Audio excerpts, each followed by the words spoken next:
फरमायो त मुझो रब तो फरमाए सुहणा अमल कर, सुहणा अमल कर, सुहणा अमल कर। तुझे अमलन के खुदा भी ॾिसी रहियो आहे, मुझो मुस्तफ़ा भी ॾिसी रहियो आहे, महबूबे सुबहानी भी ॾिसी रहियो आहे। गौर कर मुझा दोस्त, जेकॾहिं तू समझी तो झट में नारो हणी तो वठी आशिक पुट सदाइण ला नालो अम्मा मुझो रखा, भले तोखे भी हक़ सदाइण जो, मगर नारो हणी चवंदो है त रोज़े निमाज़ जी कहिड़ी ज़रूरत आहे? जे दिल साफ़ आहे त रोज़े निमाज़ जी ज़रूरत न आहे। इंतहाई ग़लत थो करे। मूंखे हिकिड़े मिंट जे लाइ जवाब ॾे। दुनिया जे अंदर सब कंहिंखे रब चयो आहे छा खपई, कंहिं छा घुरियो, कंहिं छा घुरियो, पर जॾहिं मैदाने करबला में निहारींदे रब ईअं कोन थो चवे त छा खपई, पर हेठां मुंहिंजो हुसैन चई रहियो आहे मौला तोखे छा खपे, हुसैन ॾियण लाइ तयार। कायनात जो अनोखो रंग आहे, कायनात जो अनोखो अंदाज़ आहे। जेतिरियूं चई क़ुरान जूं आयतूं पढ़ा,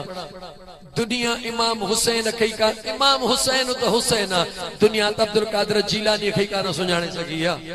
उहा इमाम हुसैन खे किथां सुञाणंदी, सुहिणे शेरे ख़ुदा खे किथां सुञाणंदी। जेतिरियूं चवी ओ नौशारे फिरोज़ वारा, मां क़ुरान करीम जूं आयतूं पढ़ंदो वञा, ॿुधाईंदो वञा, तूं मूंखे ॿुधा। सुहिणो अली जंहिंजो नालो अली आहे, अली चइबो छा खे आहे, अली आहे केरु? अलीअ जे हक़ीक़त में वेंदे ए तुंहिंजे वहम जो पखी पाश पाश थी वेंदो, अलीअ जे ऐन खे बि पुॼी कोन सघंदो। अली उहा ताकत आहे। लेकिन मुझा दोस्त चूंकि वक्त महदूद आहे, मां क़ुरान करीम जूं आयतूं केतिरियूं पढ़ा, बस मां एतिरो अर्ज़ कंदुमि त मौदाइन करबला जे अंदर इमाम हुसैन पंहिंजे रब खे चई रहियो आहे, इश्क इन खे चइबो आहे। तूं थो चवीं त आशिकनि वटि नमाज़ जो तसवुर कोन्हे, मां थो चवां त मुंहिंजे हुसैन खां वधीक दुनिया जो को आशिक ॾेखार।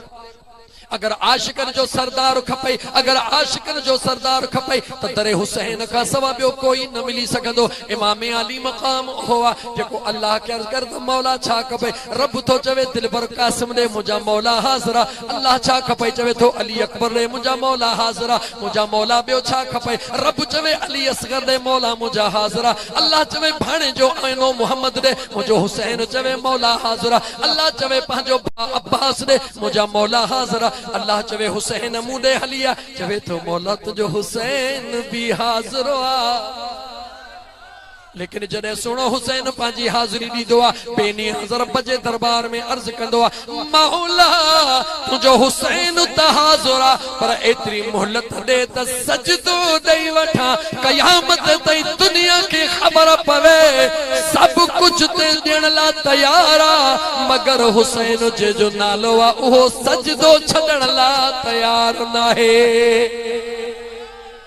हुसैन सब कुछ छड़ण ला तैयार आ, मगर अल्लाह जे दरजो सजदो छड़ण ला तैयार ना है। सजदे हुआ इब्तिदा का निहार आदम अलैहिस्सलाम वट भी सजदो, पहरो सजदो आदम वट थे के तो जह सजदो कयो ही कोने, कन केर था जेके सदाई सजदे में रहा, इन राज के तो सुञाण। तू तो चवी आदम के सजदो, मां चवा तो आदम के सजदो ना है, आदम वारे के सजदो आ। तू चवी तो खुदा कुरान में चवा आदम के सजदो, मां भी तो के जवाब थो दिया। तू चवंदो है मुंह तरफ काबतुल्लाह शरीफ, तू काबे जी नियत कंदो है, मुंह तरफ काबे दे जवाब दे, काबे जे साम्हूं बीहंदो है, नियत कंदो है मुंह काबे दे, सजदो काबे के कंदो है या काबे वारे के कंदो है। मुहड़ काबे दे हुंदी आ, सजदो काबे जो न हुंदो आ, सजदो काबे वारे जो हुंदो आ। साम्हूं आदम आ, सजदो आदम जो ना है, आदम वारे जो सजदो।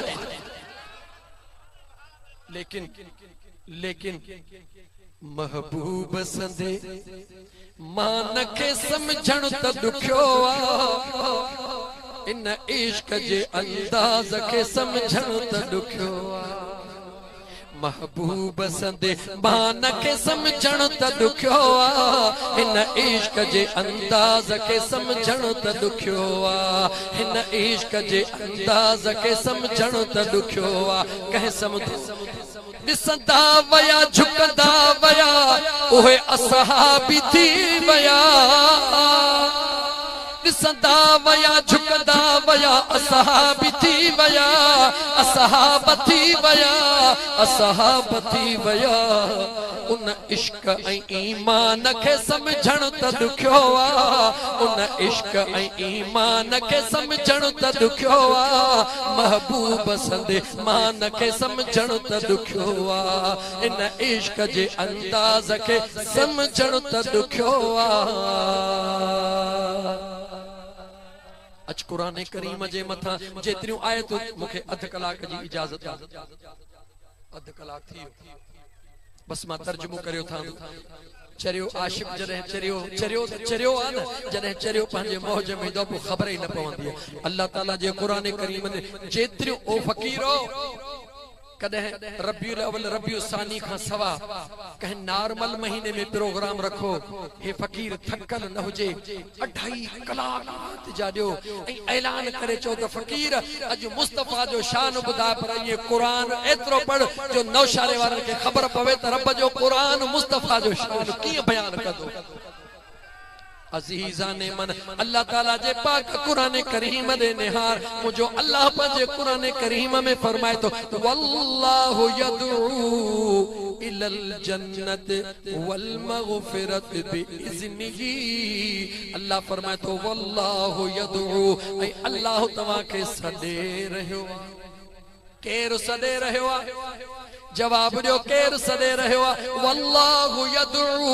ऐ अल्लाह सदे रहियो कादे सदे रहियो इलल जन्नत जन्नत जी तरफ वल मगफिरत वा बीठो ऐ बख्शिश जी तरफ बिइज़्निही पाजे हुक्म सा हाने मुखे जवाब दे अल्लाह कुरान में तो फरमाए अल्लाह सदे रहियो जन्नत जे तरफ ऐ बख्शिश जे तरफ जवाब दियो उहा जन्नत कहिड़ी आ जेका बख्शिश पो मिलंदी आ जन्नत पहरे ही मिलंदी आ जवाब दियो त गालायो न ए लाइट वारो न होजे त मां हेडे भी निहारिया पर लाइट वारो मुखे ॾेंडी हरण नथो ॾे हेडे वारा दुख न कजो त न चरे राज पर छो न निहारियो मुंहिंजा दोस्तों जवाब दियो थोड़ो ज़हन खे खोलियो याद रखो मुसलमानों नौजवानों याद रखो हे जेका ही दौरे जदीद जूं जेके भी हे टेक्नोलॉजी आ न या मुझे मुस्तफा करीम जे अजमत जी निशानी है हुजूर जे मकाम जे दर्जात जे बुलंदी जी निशानियां रब वायदो का वलल आखिरत खैरुल लक मिनल ऊला महबूब हर ईंदड़ ज़मानो तोला शान वारो अगे त मौलाना साहब जल्द में चई वठंदो हो जदे अब्दुल कादिर जीलानी फरमायो सुहणे ख्वाजा निजामुद्दीन के त वञी उन काफरन जे उन बुतखाने जे बाहरों वेही रह बहु हिय कंदा तो सुहणे महबूबे सुभानी जे सुहणे महबूबे सुभानी जे बचड़े ख्वाजा निजामुद्दीन उन सजे तला पानी जे के जदे हिकड़े कमरे में बंद कयो अज जो मौलाना साहब खुशक थी चवे पियो तो तौबा तौबा ए चरिया आशिकन सो एकड़े कमरे में हेडो तलाब पानी जो की बंद थियो मां अज तोखा सवाल थो कया ख्वाजा निजामुद्दीन त निजामुद्दीन इन पादर जेतरे मोबाइल में पूरी दुनिया बंद आहे या ना है मुखे जवाब दे पादर जेतरी मोबाइल आ वॉइस मैसेज छद त तू न्यूयॉर्क जो शहर घुम पूरी रूए जमीन ते जह इलाके जो तू हिकड़ो सवाल कर त 10 जवाब दींदी तू हिकड़ो शहर घुर त 10 शहर तोखे दींदी किथों था अचन इहा बनाई कहया जो इहा बनाई दुनिया जे इंजीनियर जेकर दुनिया जे इंजीनियर जे बनाने में एतरो पावर मौजूद आ हिकड़े पादर जे अंदर पादर जेतरी साइज में रूए जमीन के बंद करे सके तो त जह सीने ते मुझे मुस्तफा जी निगाह हुजे सीने के अंदर अर्श मुअल्ला हुंदो या ना हुंदो ओ चरिया तो मुस्तफा जो शान लिठो ही कोने को तो कहीं खबर ही काने का तो हुजूर जो शान चाहे हुजूर जो शान हुजूर जे दीवान का कुछ मुझा दोस्तों अल्लाह सले रहियो वल्लाहु यदऊ इलल जन्नत वल मगफिरत बिइज़्निही अल्लाह चवे तो अचो जन्नत जी तरफ ऐं अचो बख्शिश जी तरफ मुझे हुक्म सा मौला कुरान जो आयतूं बबियूं आयतूं वसारियू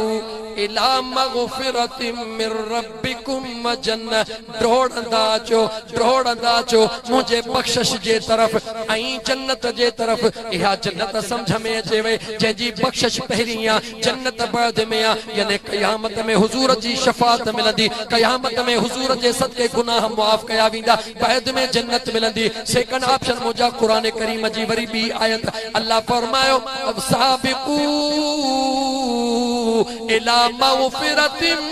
मिर रब्बिकुम जन्नत अल्लाह फरमायो ईंदा वञो मां अल्लाह जी बख्शिश खणदा वञो जन्नत में हलंदा वञो इहा जन्नत भी समझ में अचे वे इहा उहाई सागी जन्नत आ जंहिंमें गुनाह पहिरीं मुआफ थींदा हुजूर जा हथड़ा खजंदा अल्लाह गुनाह मुआफ फरमाईंदो जन्नत जो ऐलान थींदो वेंदो लेकिन हीअ जन्नत कहिड़ी आ जंहिंजे लाइ अल्लाह तो फरमायो वल्लाहु यदऊ अल्लाह तव्हां खे सॾे थो इलल जन्नत वल मगफिरत बिइज़्निही पहिरीं जन्नत में अचो गुनाह पोइ मुआफ करायो थोड़ो जे ज़हन के ढोड़ायो इहा जन्नत कहिड़ी आहे हिकिड़ो ई जवाब मिलियो इहा का जन्नत बि नाहे इहा उहा जन्नत आहे जिते 70,000 मलाइक सुबुह जो जे सलामी ॾींदा आहिनि 70,000 मलाइक शाम जो सलामी 70,000 मलाइक सुबह जो सलामी 70,000 मलाइक शाम जो सलामी और नौशर फिरोज वारा जवाब दियो मदीने तय्यबह जे अंदर 70,000 मलाइक सुबह जो 70,000 मलाइक शाम जो जवाब दे मक्के में काबो मौजूद आहे मक्के में घणा मलाइक सुबह जो ईंदा आहिनि घणा शाम जो ईंदा आहिनि आहे को मौलवी त तादाद ॿुधाए लेकिन कोई तादाद न ॿुधाईंदो इनकार भी न कंदो त मलाइक ईंदा आहिनि मगर तादाद कोन्हे मलाइक ईंदा आहिनि इहा ॿोली कान्हे त वरी मोकल नथी मिले हुजूर जे रोज़े अतहर ते हिकड़ो दफ़ो आया वरी क़यामत ताईं टाइम नथो मिले अचन था मुरकंदा वञन था रोंदा जॾहिं दुनिया जो कोई न ॿुधाए पासो वठी करे आलम ख़याल जे अंदर उन मलाइकनि जो पासो वठी ॾियो त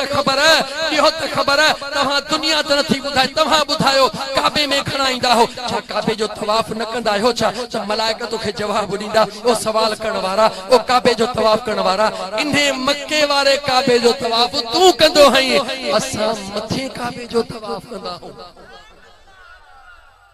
मलाइक जवाब ॾींदा ऐं कलमे वारा तुंहिंजो काबो ॿियो आहे असांजो काबो तुझो काबो फर्श ते आ असा जो काबो अर्श ते आ तुझो काबो मक्के में आ असा जो काबो अर्श ते आ बैतुल मामूर आ मलाइक जवाब दिनो तव्हां काबे मक्के वारे जो तवाफ कंदा हो असा अर्श वारे काबे जो तव्हां कारी सुदेस जो खुतबो ॿुधंदा हो असा जिब्राइल अमीन जो खुतबो ॿुधंदा हो तो असा के जॾहिं मलाइक नास करे चयो तव्हां कारी सुदेस जो खुतबो ॿुधंदा हो असा जिब्राइल जो खुतबो ॿुधंदा हो तव्हां मक्के वारे काबे जो तवाफ कंदा हो असा अर्श वारे जो काबे जो तवाफ त असा जी दिल भी बर्दाश्त न कयो असा मलाइकन का सवाल के को दियो खबर मदीने में छो था रो जवाब ॾियनि था काबो तुझो भी अलग आ असा जो भी अलग आ पर मदीनो तुझो भी साॻियो आ त असा जो भी साॻियो मलाइकन के चयोसी छो मदीनो तुझो साॻियो मदीनो असा जो साॻियो चवनि था इन करे जो जन्नत जो सेंटर इहो आ जन्नत तहां के भी खपे जन्नत असा के भी खपे जन्नत तहां के भी खपे जन्नत असा के भी खपे जन्नत जो सेंटर मदीनो आ जने मलाइकन के चयोसी त भला जे जन्नत जो सेंटर मदीनो आ त पो ॾियो खबर इन सेंटर में हिकड़ो दफ़ो था अचो वरी तहां के इजाजत नथी मिले रोई था वञो ॿियो दफ़ो मोकल नथी मिले मां त हिकड़ो दफ़ो ईंदो हा ॿियो दफ़ो यूनुस खे वठी ईंदो हिकड़ो दफ़ो यूनुस आयो ॿियो दफ़ो पंहिंजे दोस्तन खे वठी आयो टियों दफ़ो बचड़न खे वठी आयो असां त रोज़ अचूं था पिया रोज़ टिकेट मिले थी रोज़ यार जो दीदार थिए थो त मलाइकन हसरत विझा चयो इहो तूं नथो ॻाल्हाई मुस्तफ़ा जी दुआ थी ॻाल्हाए मलाइकर के जरे जोसी मलाइको तव्हां नेकोकार असा गुनहगार तव्हां नूर असा बशर तव्हां गुनाहन का पाक असा गुनहगार असा बार बार ता चो ता हिकड़ो दफो जे वरी न था चो उन जो मोकल नथी मिले छो नथी मिले चवे तो इन कर नथी मिले इजाजत नथी मिले किथों नथी मिले मालिक जे दर तो नथी मिले जे वो असा के रोज थी मिले जे हाथों के रोज थी मिले छो थी मिले जे इन करे थी मिले जो तू याइब कोन है तो मुस्तफा तो जिला दुआ तू अञा पैदा भी कौन थे है मुझे महबूब तोला दुआ घुरियो हूं ए तुझे इबादत जो कमाल ना है मुझे यार जे दुआन जो कमाल है ए जेको अज नहीं ठठ ठाकर लगो पयो आ ए जेको अज जंगल झरन में ई जश्न ईद मिलादुन नबी ए तुझो मुझो कमाल ना है ए कमाल तो मुझे मुस्तफा जे दुआन जो कमाल है अल्लाह महबूब जो दुआ कबूल फरमायो नबी करीम अलैहि सलातो वसलाम फरमायो रात जे पोए हिस्से में ईमान वारो जागदो आ तहज्जुद जी नमाज अदा करदो आ रोई ब नफिल पढ़दो आ ओढ़ो अख मा अल्लाह उन जा गुनाह माफ कंदो आ जेकरे गुनाहगार गोढ़ो गाड़े अल्लाह उन जा गुनाह माफ करे जवाब दे मुझे करीम मुस्तफा जे गोढ़न जी इज्जत मुझे रब जे ज़ात वट छा हुंदी मुझे मुस्तफा गोढ़ा गाड़ा पंहिंजे ला न पंहिंजे बचड़न जे ला न हुजूर गोढ़ा अखन मा वहाया कंहिंजे ला जो गुनाहगार उम्मत जे ला वहाया हुजूर अखन मा गोढ़ा गाड़ा अल्लाह उहे कबूल कया हाने अल्लाह मुसब्बब अल असबाब सबब बनाए रहयो आ मुझे मुस्तफा जे जश्न ईद मिलादुन नबी कयो मुझे महबूब जे बचड़े महबूबे सुभानी जी यारी कयो नालो यारी जो रखो नारो जश्न ईद मिलादुन नबी जो रखो मां अल्लाह जो जिक्र कयो मुझे यार जो दुरूद पढ़ो तहां मौज में रहो मां अल्लाह बख्शीदो वञाव मां अल्लाह बख्शीदो वञाव अल्लाह जे करे सोचो न थई त मां अल्लाह जो दुनिया में दस्तूर आ त जियां ॾीबो आ तीअं वठबो आ जे हथ सां ॾीबो उन हथ सां वठबो अल्लाह फरमाए तो दुनिया जे अंदर दस्तूर अलग आ महशर जो दस्तूर अलग आ ऐं मुंहिंजा माना जॾहिं क़यामत जो ॾींहुं थींदो मां अल्लाह ऐलान कंदुसि त मां अल्लाह अल्लाह दुनिया में एक नेकी जे वज़ 10 नेकियूं ॾिनियूं, 10 जे वज़ 100 नेकी ॾिनियूं। क़यामत जे ॾींहुं गणे न वठंदुसि, ॾींदो सही गणे पर वठंदो सही तोरे। मौला तोरे छो थो वठी? अल्लाह तो चवे इन गराज़ खे न खोल। मौला तोरे छो थो वठी? अल्लाह तो चवे इन करे जो मुंहिंजे यार जी जो दुआ थियला तूं जे इबादत में सुस्त थी वेंदे। मन हिकिड़ी रात रोई दुरूद पढ़ी मां अल्लाह हुनखे एॾो वज़न ॾेई छॾिया जो तुंहिंजे गुनाहनि खे मेटे अॻिते हलियो। अल्लाह फरमाए थो मां बेनियाज़, अल्लाह फरमाए थो मां बेनियाज़ आहियां, मुझी मर्जी आ। सजी जिंदगी जा अमल कबूल न कया, मुझी मर्जी आ। लेकिन अल्लाह फरमाए तो अमल जरूर कजा पर अदब वारो जरूर थी जा। छो त बेअमल गुनाहगार थींदो आ, बेअदब बेकार थी वेंदो आ। बेअमल गुनाहगार थींदो आ, बेअदब बेकार थी वेंदो आ। जेको बेकार थींदो ओ कंहिं बि कमकार जो को न हूंदो आ। अदब कजा, हुजूर जो अदब कजा, हुजूर जे बचड़न जो अदब कजा, हुजूर जे सहाबा जो अदब कजा। भुलजी न पइजा, मता रंग रूप ॾिसी भुलजी पवी, खबरदार थी भुलजी न पइजा। मुंहिंजो मदीने जो शहंशाह उहो आ, मुंहिंजो मदीने जो शहंशाह उहो आ जेको रोज़े अतहर में अबू बकर उमर खे पासे में सुम्हारे वेठो आ। मुंहिंजो मुस्तफ़ा ऐं आशिक ऐं मुआशिक जवाब ॾे जेको मुंहिंजो मुस्तफ़ा तो वट नौशहरे में अची सके तो, जेको मुंहिंजो मुस्तफ़ा कायनात जे कुंड कुर्छ में पहुची सके तो, जेको मुंहिंजो मुस्तफ़ा गुलामन जूं दुआऊं कबूल करे उन्हनि जा बेड़ा पार कराए सके तो, उहो मुंहिंजो मुस्तफ़ा पंहिंजे रोज़े अतहर मां न चाहे त कढी नथो सघे छा? मां तुंहिंजे आॾो दुनिया जे तारीख़ जो मिसाल पेश कयां, दुनिया जे तारीख़ जो, छो त दुनिया जी तारीख़ कंहिंखे मुआफ़ न कंदी आहे। उन्हनि जो हाल पेश कयां जेके मुनाफ़िक हुया, रूप भला धारे, नेकन वारा रूप धारे हुजूर जे रोज़े अतहर में वञण पिया चाहिन। मस्जिद नबवी जी इमामत हासिल कयूं, अंदरों अंदरों सुर्ख लगायूं, अंदरों अंदरों सुर्ख लगायूं। जे वक्त में सुर्ख वञी हुजूर जे रोज़े अतहर जे भर में पहुती, हुजूर जे मज़ार जे भर में पहुती। उन मुनाफ़िकनि जी नियत छा हुई त हुजूर जे जसद खाकी खे ॿाहिरि कढूं, ॾिसूं त हुजूर ज़िंदा आहे या न आहे। जॾहिं उन्हनि ज़ालिमनि जी उहा सुर्ख हुजूर जे मज़ार ते पहुती त मदीने जे मीर वक्त जे गवर्नर खे ॾेखारिया त ही चेहरा ॾिस जंहिंजे पोयां निमाज़ूं थो पढ़ी, हे वॾा मुनाफ़िक आहिनि, हिननि जो ही अमला। गवर्नर सुबह जो सवेर अचे करे खैरात आम करैया, सब आया उहे बनाया। गवर्नर वेठो आ चे तो हे त हड़ई आया हन, अञा उहे न आया जेके हुजूर ॾेखारिया। चवे थो अञा रहल केरा, चवनि था मस्जिद नबवी जा इमाम ऐं मुअज़्ज़िन रहल। चे तो इन्हनि खे घुरायो, जीअं आया तो बेईमान हो, बेईमान हो, तहां सोचो था त असां सुर्ख लगाई आहे, कंहिंखे ख़बर कान्हे। रात रसूलुल्लाह मूंखे ॿुधायो आहे, हुजूर मूंखे ॿुधायो आहे त हे मुनाफ़िक मां मुस्तफ़ा जे मज़ार ते अचण था चाहिनि, इन्हनि खे कैफ़रे किरदार ते पहुचा। मुंहिंजो हुजूर उहो आहे जेको मुनाफ़िक जे सुर्ग खे बि ॼाणे थो, उहो मुंहिंजो हुजूर आशिक जे दिलि खे बि ॼाणे। मुझे मदीने जे ताजदार सल्लल्लाहु अलैहि व आलिहि वसल्लम जा दीवानो सैयदना अबू बकर सिद्दीक रज़ियल्लाहु तआला अन्हु जॾहिं मदीने जा ताजदार मक्के मां हिजरत करे मदीने अचन पिया, मदीने जा माण्हू इस्तक़बाल में बीठा हुया, वणनि ते चढ़ियो बीठा हुया, हुजूर जे इस्तक़बाल में हुया। सैयदना अबू बकर सिद्दीक ऐं मुंहिंजो मदीने जो ताजदार सल्लल्लाहु अलैहि व आलिहि वसल्लम जॾहिं मदीने जे मुंहिंजा दोस्त हुदूद में पहुता, दीवाना बीठा हुया के नवां आया, उन्हनि खे इहा ख़बर कान हुई त महबूब कहिड़ा आहिनि या सदन जो ग़ुलाम कहिड़ो आहे। हिकिड़े माण्हू रुॻी वधी करे हुजूर खां पहिरीं अबू बकर सिद्दीक़ ॾे वधी करे हथ ॾियण वारी कई। अबू बकर जे इज़त ग़ैरत मुहबत इन शइ खे बर्दाश्त न कयो त हुजूर जे बजाए को बूढ़े लड़ी अचे यकदम उथी थो बीहे, उथी खणी पंहिंजी चादर लाहे मुंहिंजे आका जे मथां छांव करे थो बीहे त दुनिया खे ख़बर पवे त आका आका है, गुलाम गुलाम। सैयदना सिद्दीक़ अकबर रज़ियल्लाहु तआला अन्हु जो उहो मोहब्बत वारो कदम मुझे रब के एडो वणियो। अल्लाह चेस तो अबू बकर अज तो मुझे मुस्तफ़ा जे मुझे महबूब जे मथा तो छाव कया, मां त ककरन जे हवाले कम कया, पर तो अज कपड़े जी छाव कया। मां खुदा महबूब जो थोरो न रखंदुम, महबूब त न रखंदुम, मां रब भी न रखंदुम, तो मुझे मुस्तफ़ा जे मथो कलाक जी छाव कया। मां तो जे मथो महबूब जे रोज़े अतहर जी क़यामत ताईं छाव करे छड़ी।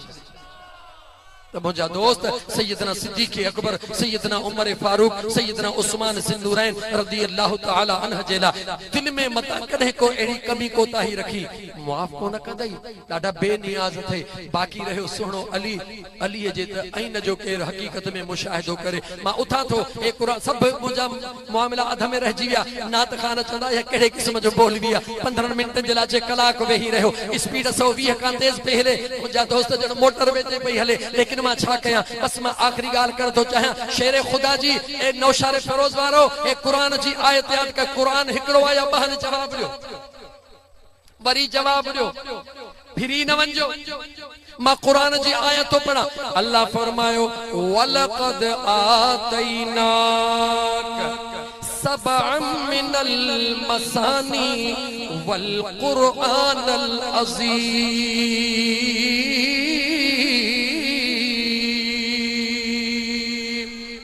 अल्लाह जे ज़ात फरमायो वलक़द ऐं बेशक आतैनाक असां तोखे अता कया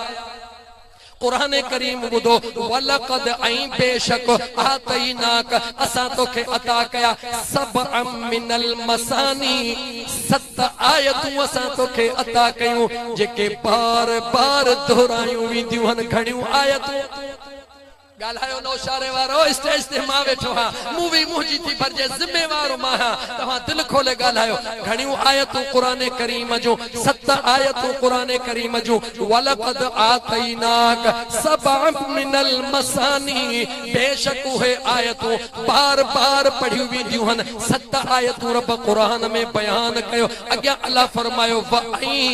अल कुरआनल अज़ीम मुंहिंजा महबूब तोखे 7 आयतूं भी अता कयूं वयूं ऐं कुरान करीम भी अता कयो वयो जवाब दे उहे 7 आयतूं कुरान में आहिनि या कुरान खां अलग हन जवाब दे आशिकन खे तो छेड़ी तो के केड़ी खबर त अली जा दीवाना मस्तानन खे न छेड़ींदो कर छो त अली अली अली अली पर अली उन जे सीने ते मेहरबानी कंदो आ जे सीने में अबू बकर उमर उस्मान जो प्यार हूंदो आ जे सीने में अदब हूंदो आ यारन जो मुंहिंजा दोस्त अजीज मां थोड़ो खोले थो ना सदाई बुझार तूं कहिड़े कम जूं इन ज़िंदगीअ ते भरवसो न आहे कुरान हिकिड़ो ई आहे लेकिन रब ऐलान करे कुछ अजीब तो असांखे अल्लाह मुंहिंजा दोस्त अजीज ॾेई रहियो आहे इशारा ॾेई रहियो आहे 7 आयतूं महबूब तोखे अता कयूं अथमि ऐं कुरान अता कयो कुरान तो सजो ही 114 सूरतूं हन कुरान तो हो ही जंहिंमें 30 सिपारा हन कुरान ही 7 आयतूं भी कहिड़ियूं हन जॾहिं 7 आयतुनि ते वेंदे वरी अल्लाह चयो सब मिनल मसानी आयतूं 7 हन पर बार बार दोहरायूं वेंदियूं हन सॼे कुरान ते नज़र कईसीं उहे कहिड़ियूं 7 आयतूं हन जेके बार बार दोहरायूं वेंदियूं हन त जवाब मिलियो उहे 7 आयतूं सूरह अलहम्द शरीफ सूरह फातिहा केड़ियूं 7 आयतुनि जवाब ॾियो इन सूरह फातिहा जा 55 नाला हन सूरह फातिहा जे राज के कोई समझी न सकियो दुनिया जो न थियण वारो कम अगर करणो थई सूरह फातिहा जी तिलावत कर ॾिस थे तो या न तो जे सूरह फातिहा जो वडो राज अल्लाह फरमाए तो महबूब तोखे 7 आयतूं ॾिनियूंसीं ऐं कुरान करीम यानी कुरान करीम में त हे 7 आयतूं भी आहिनि इन 7 आयतुनि जो अलग जिक्र करे वाह विच ते ॾेई करे कुरान खे अलग करे 7 आयतुनि खे अलग करण जो मतलब छा है मतलब ॾिसंदो सवा अकुल तस्लीम तो कर रब तो चवे महबूब तोखे 2 कुरान ॾिना अथमि हिकिड़ो कुरान अज़ीम जेको लोहे महफूज़ खायो आहे हिकिड़ो ॿियो कुरान भी आहे हिकिड़ो उहो कुरान जेको हरफनि में आहे हिकिड़ो उहो कुरान जेको हलंदड़ तुझे समझ में नहीं दो और वजाहत करे पहुंचंदुसि सजन साईं जो फकीर हां कंहिंजी मयार खणण कोन थो चाहियां अच शेर खुदा जे तरह ते हलूं सुहिणा अलीयुल मुर्तज़ा शेर खुदा हे 7 आयतूं जेके अल्लाह ताला जे कुरान करीम में बयान फरमायूं बार बार पढ़ण वारियूं आयतूं 7 आयतुनि जो राज चाहे शेर खुदा फरमायो जेको तौरेत में आहे जेको ज़बूर में आहे जेको इंजील में आहे जेको तमाम सहीफ़नि में आहे उहो सभु कुरान करीम में आहे जेको सभु कुरान करीम में आहे उहो सभु सूरह फातिहा में आहे जेको सभु सूरह फातिहा में आहे उहो सभु बिस्मिल्लाह में आ जेको बिस्मिल्लाह में आ वो सब बे में आ जेको बे में आ वो बे जे टुबके में आ सुना टुबको केरा सुने अली फरमा अना नुक़ता तहतल बा वो टुबको को बियो ना है मा अलीयुल मुर्तज़ा शेर खुदा शेर खुदा फरमाए हो वो नुक्तो को बियो ना है वो नुक्तो मा अलीयुल मुर्तज़ा शेर खुदा छो न तो चवी त एकड़ो कुरान ओ आ जंजी तिलावत कई वेंदी आ एकड़ो कुरान ओ आ जेको हलंदो घुमंदो कुरान आ जे जला मुझे मदीने जे मीर फरमायो हुजूर फरमायो अली जे चेहरे दे निहारियो इबादत अली सा गालियो कयो इबादत अली जो जिक्र कयो इबादत अली सा प्यार कयो इबादत ए मुजो जे जे निहारण इबादत जैसा प्यार करण इबादत जे दे दिसण इबादत गाल इते मुझे मदीने जे मीर खत्म न कई मुझे मदीने जे मीर फरमायो वडी गाल बुधाए तो छड्याव कन खोले बुधजो अली उहो आ जैसा मुनाफिक कदे भी प्यार करे चो चो अली उहो आ जैसा मुनाफिक कदे भी प्यार करे चो वरी चो अली उहो आ जैसा मुनाफिक कदे भी प्यार करे सघे ही न थो अली उहो आ जेका मोमिन कदे धार रही जी मच्छी पानी को अलग नथी रही सके ये मोमिन अली का सवा नथो रही सके चवण जी जरूरत ना है तो फलाणो ही उन्हें फलाणे के भी दावता पांजे अंदर में जाती पा जने अली जो जिक्र तो हले जे अंदर तुझो ठरे तो पक्का समझ तो मोमिन जे लिस्ट में है पर जे अंदर तुझो बरे तो तैयारी कर कहीं बी लिस्ट में शामिल है इन लिस्ट में पाण के कठण चाहि तो तहे जिंदगी दारुल अमला मरण का पो गुंजाइश का थई इन जिंदगी में मेहनत करे वठ अली अली करे इस तरह तुझो हिते भी बेड़ो पार करे होते भी घणो तवील थी वयस अन्या त मुखे बुधाइणो हुयो फलम्मा आताहुमुल्लाह व रसूलुहु मिन फदलिही अल्लाह फरमाए तो मु भी तवा के अता कयो मुझे रसूल भी तहा के अता कयो मेहरबानी सा अल्लाह भी अता करण वारो रसूल भी अता करण वारो मुझा दोस्त अजीज एकड़े मौलाना साहब पे तकीर रखे हितों पहुंच द कब्र में तुजी खबर पवंदी भाई उते भी तुजा मलाइका दंडाणी सदा कदे उते भी तोखे ना गबलाऊं पट्टी दे वगैरह वगैरह एकड़ी औरत बेचारी दीवानी बैठी चेती मौलाना साहब मुखे रुगी हिकड़ी गाल बुधा उते मुझो मुस्तफा हुंदो चेती मुखे एतरो बुधा उते मुझो मुस्तफा हुंदो जी हां महबूब हुंदो जी मौलाना हाने जी वणई थी चो जे मुझो मुस्तफा हुंदो या रब तू करीमी व रसूल तो करीम सद शुक्र के हस्ते मियाने तो करीम जे पोयो असाला ना है यो बे जला पैगाम असा जो महबूब जिते हुंदो ते बेड़ो पार ऐ मुझा दोस्त अजीज इन करे मां मोटी उन जुमले ते अचा सजदो आदम खां सजदो पहिरो सजदो काथे थियो आदम वट बियो सजदो काथे थियो मदीने में थियो बियो सजदो काथे थियो मदीने में हुजूर सुभान रब्बियल आला मुझो दिलबर हुसैन मथवा तेस्ते सुभान रब्बियल आला जेस्ते यार पाण ही न लहे छो न तो समझी इशारे के मुखे दुनिया जो हिकड़ो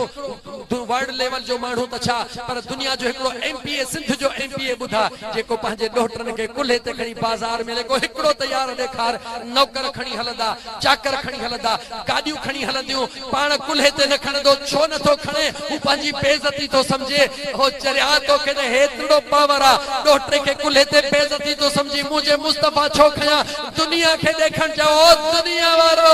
तव्हां जे कुल्हन जे मथा किरामन कातिबीन वेठा हन तव्हां जे नेकन ऐ सवाबन जा गवाह वेठा हन मां मुस्तफा जे कुल्हन जे मथा रब जे तौहीद जा गवाह वेठा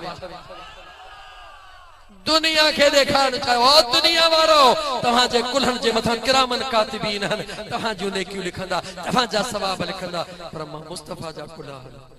मां मुस्तफा जे कुल्हन ते किरामन कातिबीन ना हन मां मुस्तफा जे कुल्हन ते नेकिन सवाबन वारा ना हन मां मुस्तफा जे कुल्हन ते अल्लाह जे वहदानियत जा गवाह हन मां तव्हां खां तो पुछां बस मां उथां तो तव्हां खां जवाब पुछी दो नौशारे वारा होई जवाब कोन ॾींदो लेकिन वरी भी सवाल छडियो तो वञा त मुंहिंजा दोस्त जॾहिं आयत मुबाहिला जो नुज़ूल थियो आहे त अल्लाह फरमाए नदउ अबनाअना व अबनाअकुम व निसाअना व निसाअकुम व अनफुसना व अनफुसकुम सुम्मा नबतहिल फनजअल लअनतल्लाहि अलल काज़िबीन इंस्ट्रक्शन अल्लाह दई रहियो आहे महबूब चवीन 39 ॾींहं गुज़री विया मामलो हल नथो थे महबूब चईन सुभाणे तव्हां भी अचो असां भी अचूं था तव्हां भी पंहिंजूं औरतूं आणियो असां भी पंहिंजूं औरतूं तव्हां पंहिंजा बच्चा आणियो असां भी पंहिंजा बच्चा तव्हां पाण भी अचो असां पाण भी अचूं था कुरान त खोल कुरान खोले पोइ जवाब ॾे त अनफुसना व अनफुसकुम मां मुराद छा आहे जो लहमक लहमी जिस्मक जिस्मी रूहक रूही दमक दमी जिस्म बहन यार हिकड़ो इन अंदाज इन इश्क के तो के खबर ना है मां तो खां तो पूछा उन गवाही छा जी आहे वहदानियत जी गवाही छा जी आहे जवाब ने गवाही दींदो केर जो जेको अखि ॾिठो गवाह हुंदो गवाही केर ॾींदो आहे जेको अखिन ॾिठो वरी चो जेको अखिन ॾिठो गवाह हूंदो आहे हज़रत अली भी हली रहियो आहे अम्मा बतूल भी हली रही आहे इमाम हसन भी हली रहियो आहे इमाम हुसैन भी हली रहियो आहे गवाही कंहिंजी आहे वहदहु ला शरीक जे ज़ात जी गवाही आहे जवाब ॾे त जॾहिं वहदानियत हुई मुस्तफा त हुयो गॾु इहे यार बि हुया या कोन हुया छो त गवाही उन्हनि जी हली रही आहे कंहिंजा गवाह को कंहिंजो गवाह को कंहिंजो गवाह मुंहिंजो अली उहो जेको रब जे वहदानियत जो गवाह, मुंहिंजी अम्मा फातिमा हो जेका रब जे वहदानियत जी गवाह, मुंहिंजो हसन हुसैन उहो जेके मुंहिंजे रब जे वहदानियत जा गवाह। ऐं दुनिया वारो मुंहिंजे मुस्तफ़ा दुनिया वारनि खे कुलनि ते खणी ॾेखारिया त ख़बरदार थीजो, इन्हनि खे आम न सम्झिजो, इन्हनि खे मामूली न सम्झिजो। इन्हनि जो मक़ाम इहो आहे जो मां मुस्तफ़ा पंहिंजे कुलनि ते खणी घुमायां थो। फ़क़ति इन करे त दुनिया तव्हांखे भुलाईंदी, यज़ीदी तव्हांखे भुलाईंदा, मरदूद तव्हांखे भुलाईंदा, मुनाफ़िक तव्हांखे भुलाईंदा, मुशरिक तव्हांखे भुलाईंदा। त इन बचनि में कुझु कोन्हे, मां मुस्तफ़ा थो ॾसांव जेके नुबूअत वारी कुलनि ते सवारी था कनि। इन्हनि खां वधीक बख़्त वारो दुनिया में ॿियो केरु? सोनो सिद्दीक़ अकबर हुजूर जे कदमनि में रहण वारो आहे, उन जे अज़मत के सलाम। उमर फारूक मुझे आका जे कदमनि ता कुर्बान थियण वारो आहे, उन जे अज़मत के सलाम। उस्मान ज़ुन्नूरैन हुजूर जे कदमनि ता फिदा थियण वारो, उन जे इज्जत के सलाम। उन जे मुंहिंजा दोस्त अज़ीज़, उन जे हयादारीअ के सलाम, उन जे अज़मत के सलाम। उन जो सलाम काॾे वेंदो जेके कदमनि में न पर केॾी झोली में लिकंदा आहिनि, केॾी महिल कुल्हनि जी सवारी कंदा आहिनि। अल्लाह ताला जी ज़ात बाबरकात तव्हां असांखे अदब जी तौफ़ीक़ अता फरमाए। अल्लाह ताला फरमायो त जॾहिं मुंहिंजो बानो मां अल्लाह जे इश्क में मोहब्बत में फनायत हासिल कंदो आहे, पोइ बसि उहो हथड़ा खणंदो आहे, मां अल्लाह हुन जी दुआ पूरी करे छॾींदो आहियां। महबूब सुबहानी, शहबाज़ लामकानी, सैयदना मुर्शिदना अब्दुल क़ादिर जीलानी, अल्लाह जो उहो महबूब आहे। तसव्वुर कर, बसि मां ॻाल्हि ख़तम थो कयां। अमड़ चयो त बच्चा कूड़ न हणजा। अमड़ छा चयो? वरी चयो। हिकिड़े मिंट लाइ सोचे जवाब ॾियो। हज़ार लखे दफ़ा ॻाल्हि ॿुधी थो, लेकिन मुंहिंजो अंदाज़ पंहिंजो अलॻि आहे। अमड़ चवे थी बच्चा कूड़ न हणजा, छाजे बारे में? पैसा सिबी थी ॾे। हालांकि अकुल चवे थो त अमड़ खे ईअं चवणो त बच्चा पैसा मां थी सिबां, इन्हनि जी हिफ़ाज़त कजां। को दुश्मन अचे त थोड़ा पासीरा करे लिकाए छॾिजां, दुश्मन खे ॾस न ॾिजां। अकुल ई हुकुम थो करे, अकुल ई हुकुम थो करे। मां जे हैसियत में इंस्ट्रक्शन ॾे, बच्चा नमाज़ जो ताक़ीद कजां। अमड़ ईअं चवे, बच्चा सफ़र में बि नमाज़ न छॾिजां, बच्चा बावुज़ू रहिजां, बच्चा अल्लाह जो ज़िक्र कंदो रहिजां, बच्चा हुज़ूर ते दुरूद पढ़ंदो रहिजां। लेकिन अम्मा इन ॻाल्हियुनि मां कुझु बि नथी चवे। अम्मा ईअं थी चवे, बच्चा हे पैसा मां थी सिबी रखां, हे पैसा मां थी ॾिए, पर बच्चा